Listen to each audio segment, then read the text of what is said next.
Pemirsa, akibat saldo e-tol pengendara alami kekosongan, sejumlah kendaraan terpaksa antre saat hendak memasuki gerbang tol Kramasan pada arus balik Lebaran.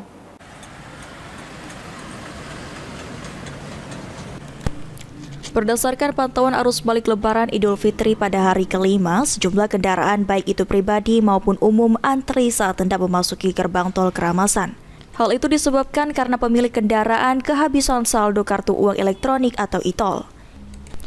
Wawan, seorang pengendara tujuan ke Lampung, mengaku sedang menunggu di gerbang tol tidak bisa melanjutkan perjalanan karena kehabisan e-tol. Mungkin karena memang kehabisan saldo ya sudah dipakai, Mas. Udah dipakai. Ada mungkin dari Jambi, mungkin persiapannya berapa harga tol dari sini ke sini? Aku biasa sih ngisi kurang lebih 300-an lah sekali berangkat. Dan untuk sekali pakai. Iya, persiapan kan. Persiapan kurang lebih gitu. Iya, mungkin ada kenaikan juga kali. Makanya kurang ini.